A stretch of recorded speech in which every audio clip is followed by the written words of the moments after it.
those of you who may have been expecting to see this evening's published programme, The School's Prom from the Royal Albert Hall, the BBC regrets that because of industrial action by certain members of the Association of Broadcasting Staff, the programme has been postponed to a later date.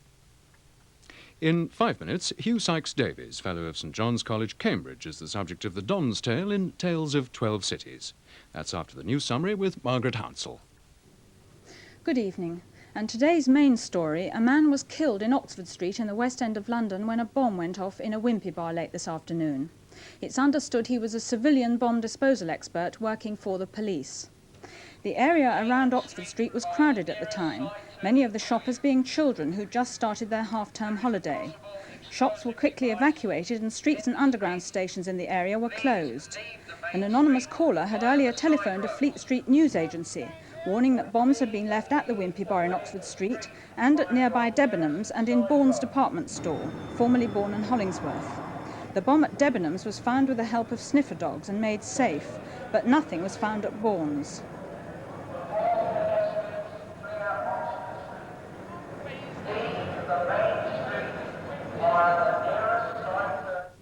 Now this and today's other main stories with subtitles. A man was killed when a bomb exploded in a restaurant in Oxford Street in London's West End this afternoon. He was a Metropolitan Police explosives officer, it was later announced. The IRA have said they were responsible. Another bomb was found with the help of sniffer dogs and defused, and a tip-off about a third bomb was apparently groundless. Shops were evacuated in the chaotic scenes that followed, and the streets and underground stations were closed down. An incendiary device has been found and defused by bomb disposal experts at an army recruiting centre in Pontypridd. The police think the device may have been meant as a protest against the Prince and Princess of Wales's visit to the town later this week. A dozen Labour MPs from the Midlands met BL's chairman, Sir Michael Edwards, to impress on him that the closure of parts of the company would be an unmitigated disaster. They urged him to pursue every possible form of negotiation to try to avert the strike due to start next Monday in BL's car plants. Britain has signed its biggest ever trade deal with Brazil, involving exports worth $600 million. The major part of the deal is a $200 million order for 4 roll-on, roll-off and 2 container ships from British shipbuilders.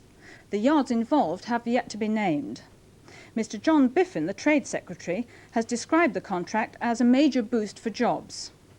Other orders include electronic equipment for the Brazilian Navy from Ferranti and an urban rail project for a North Brazilian city from GEC.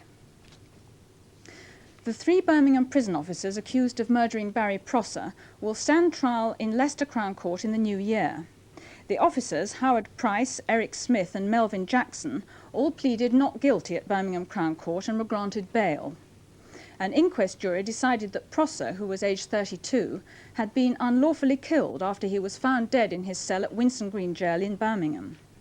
A magistrate last month ruled that there was insufficient evidence against the 3 officers, but they're being tried on a bill of indictment. Egypt and Israel will hold talks at ministerial level next week in Cairo about autonomy for Palestine. The 2 countries have also reaffirmed their intention of carrying on with the late President Sadat's peace talks. Police and pickets have clashed outside the Lawrence Scott Electro Motors factory in Manchester, which was being reopened today.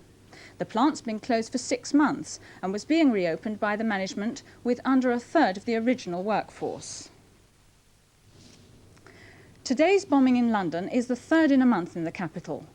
Newsnight at 10:45 asks how safe London stores will be for shoppers as Christmas approaches and tries to find out just who's behind the campaign.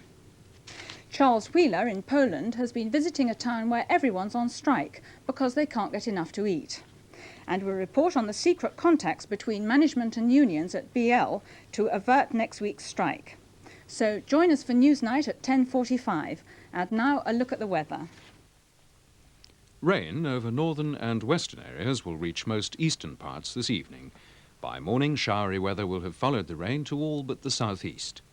Tomorrow then will be a showery day with any rain left in the southeast clearing very quickly. The showers will be heavy and blustery with hail in places, particularly in the northwest where they'll be frequent.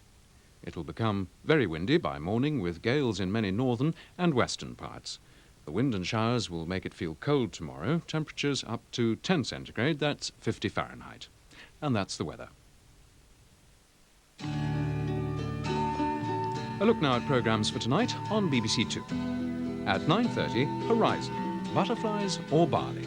The traditional English countryside is fast disappearing, and with it many species of birds, flowers and butterflies. Horizon looks at the conflict between conservation and modern methods of farming. Who are the winners and losers? And have we got the balance right?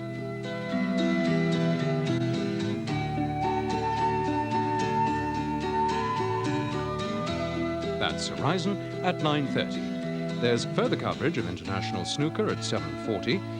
Des O'Connor's guests at 8:10 are Terry Wogan, Cleo Lane and Jay Leno. It's followed by a Kick Up the 80s at 9 o'clock, looking this week at the subject of leisure. Programmes tonight on BBC2. 7, 6, 5, 4, 3.